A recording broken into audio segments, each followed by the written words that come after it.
Hi friends, welcome back to my channel. ఈ రోజు మనం ఈ వీడియోలో 12th ఎపిసోడ్ ని చూడబోతున్నాము. ఇప్పుడు ఎపిసోడ్ స్టార్టింగ్ లోనే చెన్ గాయాలకి జిన్షావ్ మందులు అప్లై చేస్తూ ఉంది. జిన్షావ్ అతని శరీరంపై ఉన్న పాత గాయాల్ని గమనించి బాధపడుతుంది. అప్పుడు చెన్ బయట కురుస్తున్న భారీ వర్షాన్ని చూసి, ఇలాంటి రాత్రి సమయంలో నీ కుటుంబం నిన్ను ఒంటరిగా బయటకు ఎలా పంపించారు?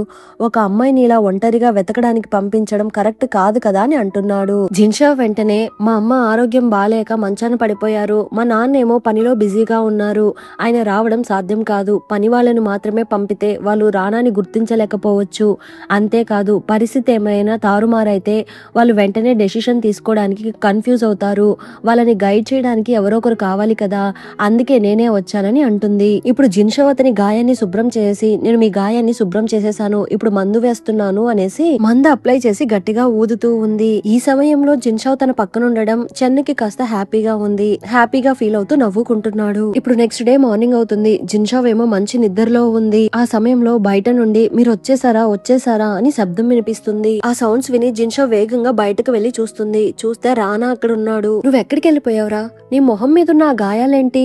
నిన్న ఇక్కడికి ఎవరు తీసుకొని వచ్చారని క్వశ్చన్ చేస్తుంది. నేను బానే ఉన్నాను, నన్ను చెన్ను వాళ్ళ మనుషులే కాపాడి ఇక్కడికి తీసుకొని వచ్చారు, వాళ్ళు గాని కరెక్ట్ టైంకి వచ్చి నన్ను కాపాడకుండా ఉంటే నేను ఎక్కడికి వెళ్లేవాడినో నాకే అర్థం కావడం లేదని అంటున్నాడు. అంతలో జిన్షావ్ వాళ్ళ మేనేజర్ మాట్లాడుతూ, చెన్ను వాళ్ళ మనుషులు రానాని వెతకడంలో చాలా బాగా హెల్ప్ చేశారు, వాళ్లే రాత్రంతా కష్టపడి రానాని వెతికి కనిపెట్టారు, చెన్ను మనకి హెల్ప్ చేయకుండా ఉంటే మనం రానాని వెతికి కనిపెట్టడం చాలా కష్టం అయి ఉండేది అని అంటున్నాడు. ఆ మాటలు విని జిన్షావ్ చెన్ను దగ్గరికి వెళ్లి, నేను మిమ్మల్ని మళ్ళీ ఇబ్బంది పెట్టేశాను, మాకు హెల్ప్ చేసినందుకు చాలా చాలా థ్యాంక్స్ అని అంటుంది.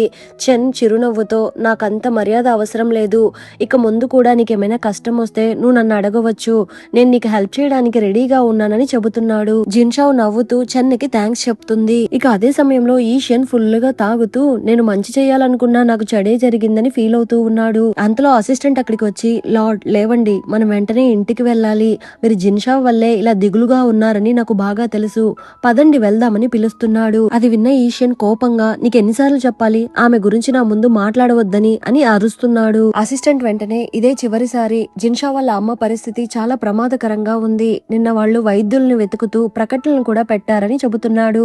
అది నాకెందుకు చెప్తున్నావు, నేనేమైనా డాక్టర్నా, వాళ్ళమ్మకు బాగాలేకపోతే నేనేం చేయగలనని అంటున్నాడు. దానికి అసిస్టెంట్ నవ్వుతూ, మీరు డాక్టర్ కాకపోవచ్చు, కానీ మీ మాస్టర్ ఉన్నారు కదా, ఆయన పెద్ద డాక్టరే కదా, ఆయన నిన్నే ఊరు నుండి తిరిగొచ్చారు అని చెబుతున్నాడు. ఈ ముక్క ముందే చెప్పి తగలడొచ్చు కదా అనేసి ఈషన్ అక్కడి నుండి పరుగులు తీస్తున్నాడు. ఈషన్ వెంటనే తన మాస్టర్ ని తీసుకుని జిన్షావ్ వాళ్ళ ఇంటికి వెళ్తున్నాడు. జిన్షావ్ వాళ్ళకి వెల్కమ్ చెప్పి వాళ్ళని విష్ చేస్తుంది. ఈషన్ వెంటనే తన మాస్టర్ ని జిన్షావ్ కి పరిచయం చేస్తున్నాడు. ఆ తర్వాత జిన్షావ్ వాళ్ళిద్దరిని లోపలికి తీసుకుని వెళ్తుంది. మాస్టర్ వాళ్ళ అమ్మని చెక్ చేస్తున్నాడు. మీ అమ్మ పరిస్థితి కాస్త ప్రమాదకరంగానే ఉంది, వెంటనే పాత వైద్యుడు రాసిన ప్రిస్క్రిప్షన్ లిస్ట్ ని తీసుకొని రమ్మని చెప్తున్నాడు. కొద్దిసేపటి తర్వాత మాస్టర్ ఆ ప్రిస్క్రిప్షన్ లిస్ట్ ని చెక్ చేసి, ఈ ప్రిస్క్రిప్షన్ కరెక్ట్ గానే ఉంది, కానీ మీ అమ్మ కొద్ది రోజుల నుంచి వీటిని వాడుతున్నారని చెబుతున్నారు, అయితే ఈ పాటికి మీ అమ్మ ఆరోగ్యం మెరుగుపడి ఉండాలి, కానీ మెరుగుపడకపోవడం కాస్త విచిత్రంగా ఉంది, ఇలా ఎందుకు జరిగిందో నాకు అర్థం కావడం లేదని అంటున్నారు. వెంటనే అమ్మ తీసుకునే మెడిసిన్స్ ని తీసుకొని రమ్మని చెప్పి వాటిని చెక్ చేయడం మొదలు పెడుతున్నాడు.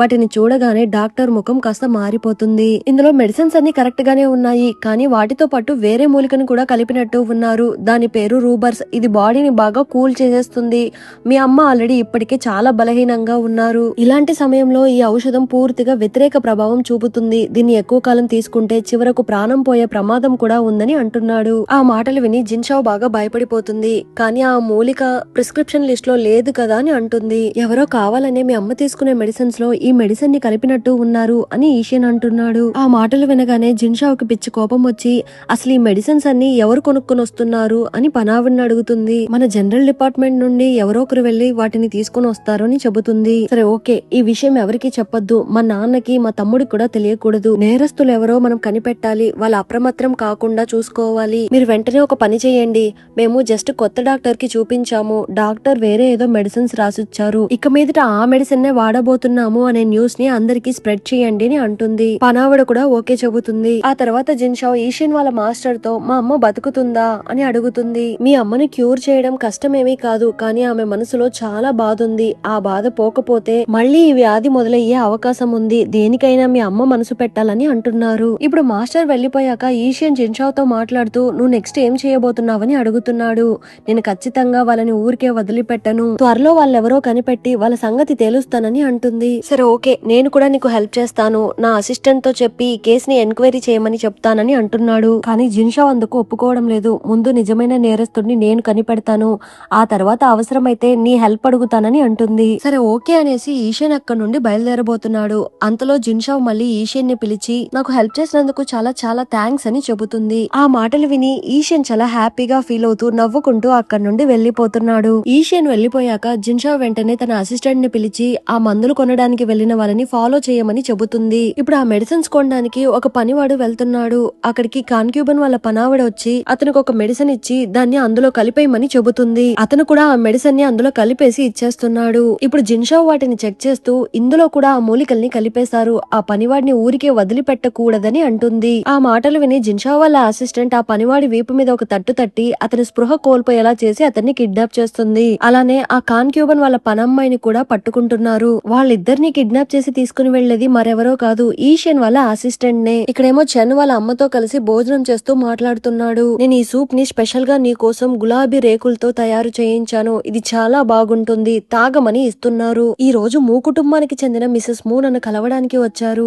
ఆమె తన కొడుకు పెళ్లి గురించి మాట్లాడింది. వాళ్ళ అబ్బాయి గూ కుటుంబానికి చెందిన అమ్మాయిని ఇష్టపడుతున్నాడంట. ఆ మాట వినగానే చెన్ను జిన్షా అనుకుని కాస్త టెన్షన్ పడుతున్నాడు. ఆ అబ్బాయి ఏదో ఫంక్షన్ లో ఆ అమ్మాయిని చూసి ఇష్టపడ్డాడంట. అప్పటి నుంచి ఆ అమ్మాయిని మర్చిపోలేకపోతున్నాడంట.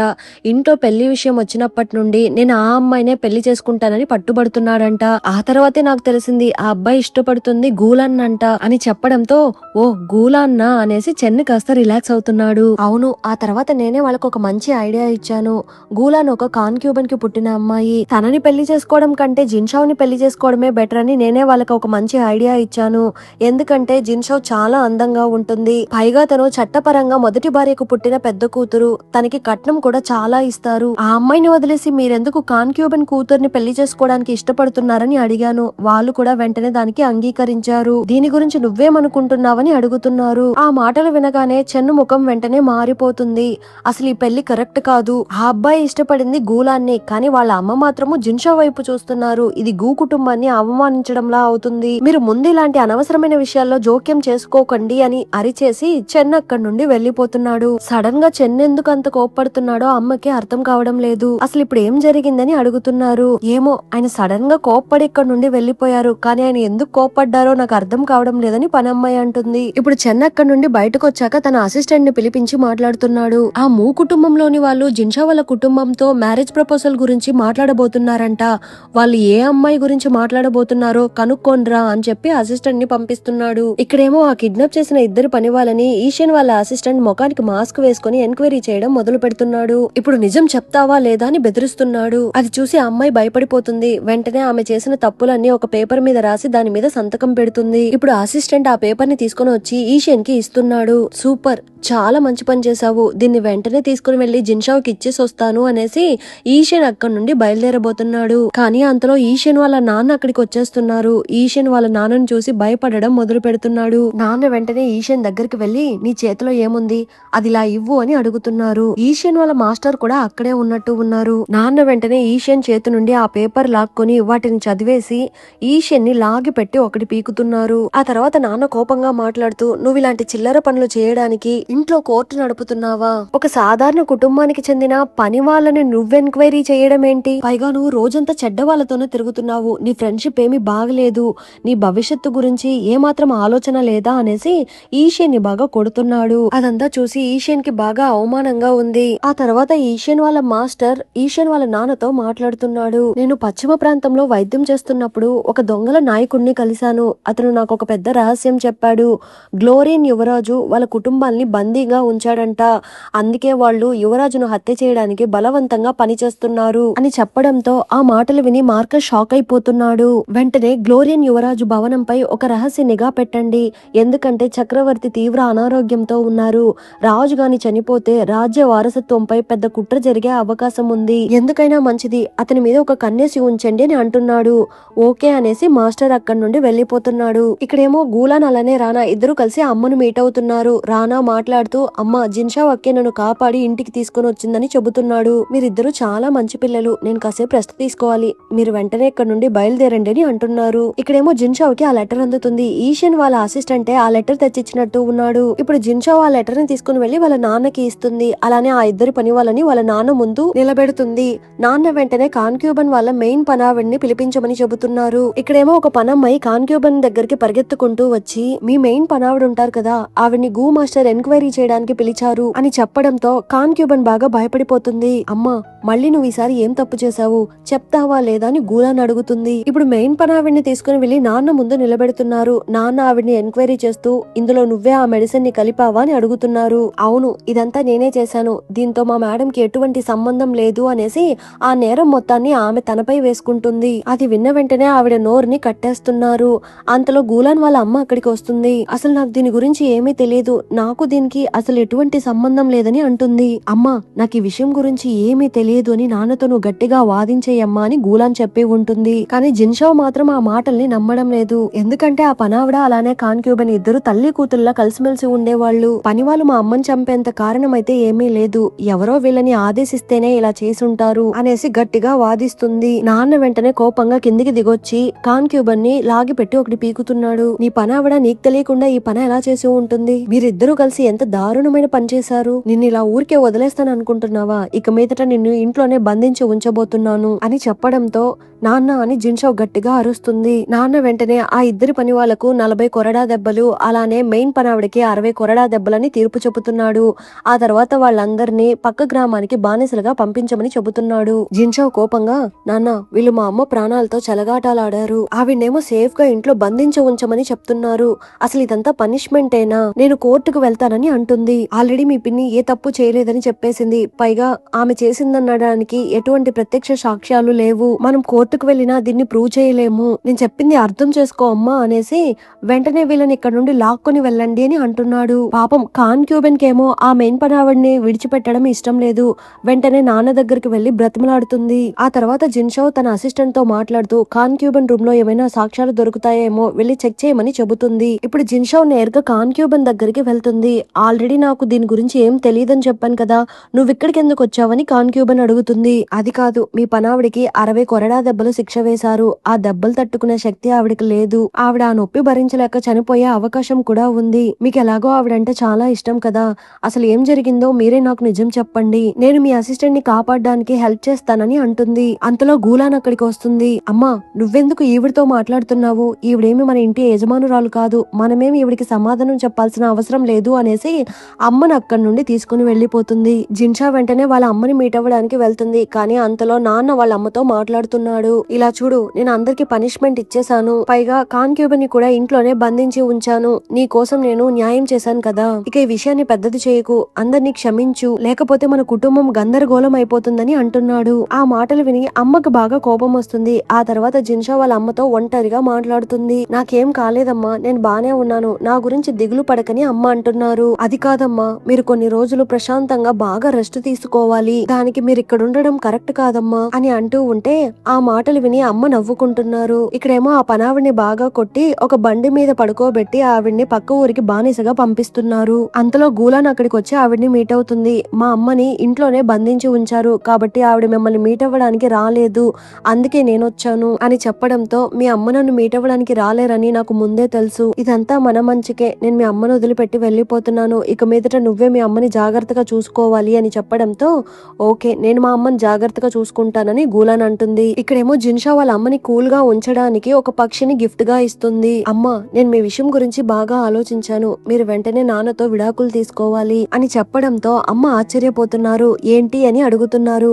ఈ ఇంట్లో మీకు గౌరవం లేదు, మీ డబ్బుతో ఈ కుటుంబం మొత్తం బతుకుతుంది, అయినా నాన్న ఎప్పుడు మిమ్మల్ని కాపాడడానికి ట్రై చేయలేదు, మిమ్మల్ని చంపడానికి ప్రయత్నించారని తెలిసినా నాన్న వాళ్ళని పెద్దగా శిక్షించలేదు, మనం వెంటనే అమ్మమ్మ దగ్గరికి వెళ్ళిపోదామమ్మా, అక్కడే హ్యాపీగా బ్రతుకుదామమ్మా అని అంటుంది. కానీ ఆ అమ్మ దానికి ఒప్పుకోవడం లేదు, అది అసాధ్యము, మీ అమ్మమ్మకి ఆల్రెడీ వయసు అయిపోతుంది, నేను డివోర్స్ తీసుకున్నానని తెలిస్తే అమ్మమ్మ చాలా బాధపడతారు, పైగా నీకు ఇంకా పెళ్లి కాలేదు, రానాకి కూడా పెళ్లి కాలేదు, నేను విడాకులు తీసుకుంటే సమాజం మన గురించి చెడుగా మాట్లాడుతుంది, అప్పుడు నీకు రానాకి మంచి పెళ్లి సంబంధాలు రావు, మంచి కుటుంబాలు ఎప్పుడు ఇలా విడిపోయిన కుటుంబాలతో సంబంధాలు పెట్టుకోవు, మన జీవితం ఎంత బాధల్లో ఉన్నా పిల్లల భవిష్యత్తు కోసం మనం భరించాల్సిందే అని చెబుతున్నారు. అమ్మమ్మ ఎప్పుడు మీ గురించే ఆలోచిస్తుంటారు, మీరు హ్యాపీగా ఉండాలనే కోరుకుంటారు తప్ప మీరు ఇలా బాధపడుతూ బ్రతకాలని కోరుకోరు, పైగా మీరు నాకు తమ్ముడికి ఎంత మంచి సంబంధాలు తీసుకొని వచ్చి పెళ్లి చేసినా మీరు ఇలా బాధపడుతూ ఉండడం చూసి మేమెలా హ్యాపీగా బ్రతకగలమని అంటుంది. దీని గురించి ఒకసారి బాగా ఆలోచించండి అమ్మా, ప్లీజ్ అమ్మా, నా కోసం అన్నా ఆలోచించండి అమ్మా అని బ్రతిమలాడుతుంది. కానీ అమ్మేమో అస్సలు ఒప్పుకోవడం లేదు. ఇక దీని గురించి నాతో మాట్లాడుకో అని చెప్పేసి అక్కడి నుండి వెళ్లిపోతున్నారు. ఇక ఇప్పుడే మన హీరోకి జిన్షా వాళ్ళ ఇంట్లో జరిగిన సమాచారం అంతా తెలుస్తుంది. అసిస్టెంట్ చెన్నుతో మాట్లాడుతూ జిన్షా వాళ్ళ అమ్మ ఆరోగ్యం బాగా పాడైపోయింది, ఇంట్లో కూడా పెద్ద గందరగోళం జరిగిందంట, జిన్షా స్వయంగా నేరస్తులను పట్టుకున్నారంట అని చెబుతున్నాడు. ఆ మాటలు విని ఆమెకి ఎవరు సహాయం చేశారు, తను ఒక్కటే ఎలా పట్టుకోగలిగిందని చెన్ను అడుగుతున్నాడు. తనేమి ఈ పనిని ఒంటరిగా చేయలేదు, తనకి ఈషియన్ హెల్ప్ చేశారు, అతనే ఆ పని వాళ్ళని బంధించి ఎంక్వైరీ చేశాడని చెబుతున్నాడు. ఏంటి, వాడు జిన్షాకి హెల్ప్ చేశాడా? సరే ఓకే, వెంటనే జిన్షా వాళ్ళ అమ్మకి ట్రీట్మెంట్ ఇవ్వడానికి ఒక మంచి డాక్టర్ ని పంపించమని చెబుతున్నాడు. లేదు, ఆల్రెడీ ఆ పనిని కూడా ఈషియన్ చేసేశారు, ఈషియన్ వాళ్ళ మాస్టర్ ఒక పెద్ద డాక్టరే కదా, ఆయన వాళ్ళ అమ్మని చెక్ చేశారంట అని అంటున్నాడు. ఆ మాటలు విని హీరో బాగా అప్సెట్ అయిపోతున్నాడు. ఈ ఈషియన్ కి ఖడ్గం పట్టుకొని ఫైట్ చేయడానికి మాత్రం తెలియదు, కానీ ఇలాంటి పనులు చేయమంటే బాగా చేస్తాడు అని తిడుతున్నాడు. దానికి అసిస్టెంట్ కి ఏం చెప్పాలో అర్థం కావడం లేదు, సైలెంట్ గా నిలబడుకొని ఉన్నాడు. చెన్ను వెంటనే నేను కూడా ఏదో ఒకటి చేసి తీరాలి అనుకొని, నువ్వు వెంటనే ఒక పని చెయ్యి, ఇప్పుడు కొత్తగా ఊ అనే వ్యక్తి పదవిలోకి వచ్చారు కదా, నువ్వు వెంటనే ఆయన దగ్గరికి వెళ్ళు, ఎవరైతే కాన్క్యూబన్ కి రెస్పెక్ట్ ఇచ్చి మెయిన్ భార్యని పట్టించుకోకుండా ఉంటారో వాళ్ళ మీద చర్యలు తీసుకోమని చెప్పు, వెంటనే జిన్షా వాళ్ళ నాన్నని పదవి నుండి తొలగించమని చెప్పు అని అంటున్నాడు. ఇంత చిన్న ప్రాబ్లం కి అంత పెద్ద చేయాలా అన్నట్టు అసిస్టెంట్ ఆలోచిస్తున్నాడు. కానీ అంతలో చెన్ తన మనసు మార్చుకొని, ఇలాంటి విషయం బయటకు వస్తే జిన్షా గౌరవానికి మచ్చపడుతుంది, ఆమె తల్లి ఆరోగ్యం కూడా మరింత పాడయ్యే అవకాశం ఉంది అనేసి చేతిలో ఒక చిన్న బాక్స్ ని తీసుకొని, నేను వెంటనే జిన్షావుని కలవాలి, వెంటనే తనని పిలిపించండి అని అంటున్నాడు. ఇప్పుడు అసిస్టెంట్ జిన్షావుని బయటకు తీసుకొని వస్తున్నాడు. చెన్ను మీకోసం వెయిట్ చేస్తున్నారని చెబుతున్నాడు. వెంటనే వెళ్లి జిన్షావ్ చెన్నుని కలుస్తుంది. పనావిడ కూడా జిన్షావ్ వెనకాలే వెళ్ళడానికి ట్రై చేస్తుంది, కానీ అంతలో అసిస్టెంట్ తనని పక్కకు లాక్కుని వెళ్లిపోతున్నాడు. ఇప్పుడు జిన్షావ్ చెన్ను దగ్గరికి వెళ్లి అతనికి విష్ చేస్తుంది. ఇక మీదట నాకు ఇలా విష్ చేయాల్సిన అవసరం లేదు, మీ ఇంట్లో జరిగిన విషయాలన్నీ నాకు ఇప్పుడే తెలిసాయి, ఇదిగో దీన్ని నీకోసమే తెచ్చాను అనేసి ఆ బాక్స్ ని గిఫ్ట్ గా ఇస్తున్నాడు. జిన్షావ్ వెంటనే దాన్ని ఓపెన్ చేసి చూస్తుంది. చూస్తే అందులో ఒక విజిల్ ఉంది. ఇదేంటి అని జిన్షావ్ ఆశ్చర్యంగా అడుగుతుంది. చెన్ను వెంటనే నా దగ్గర చాలా నమ్మకమైన మనుషులున్నారు, నువ్వు ఎప్పుడైనా ప్రమాదంలో పడితే ఈ విజిల్ ని ఊదు, వెంటనే నా మనుషులు నీ దగ్గరకు వచ్చి నిన్ను కాపాడుతారు అని అంటున్నాడు. జిన్షావ్ వెంటనే అతనికి థ్యాంక్స్ చెప్తుంది. దానికి చెన్ నవ్వుతూ, ఎల్లుండి డ్రాగన్ బోట్ ఫెస్టివల్ జరగబోతుంది, నేను ఆ టెంపుల్ లోనే ఉంటాను అనేసి లైట్ గా సిగ్గుపడుతూ నవ్వుకుంటూ అక్కడి నుండి వెళ్లిపోతున్నాడు. జిన్షావ్ అతని వైపే సైలెంట్ గా చూస్తూ, అతను నాపై ఇంత శ్రద్ధ చూపిస్తున్నాడు, దీనికి కారణం ఏంటి, అసలు దీని ఉద్దేశం ఏంటి అన్నట్టుగా ఆలోచిస్తూ ఆ విజిల్ ని తీసి ఊదడం మొదలు పెడుతుంది. ఆ సౌండ్స్ విని చెన్ అక్కడే ఆగిపోయి జిన్షావ్ ని తిరిగి చూస్తున్నాడు. ఆ తర్వాత నవ్వుకుంటూ అక్కడి నుండి వెళ్లిపోతున్నాడు. అంతటితో ఎపిసోడ్ ఎండ్ అయింది. మళ్ళీ నెక్స్ట్ ఎపిసోడ్ లో కలుద్దాం. ఎపిసోడ్ ఎలా ఉన్నిందో తప్పకుండా కమెంట్ చేయండి. ప్లీజ్ సపోర్ట్ చేయండి. Thanks for watching.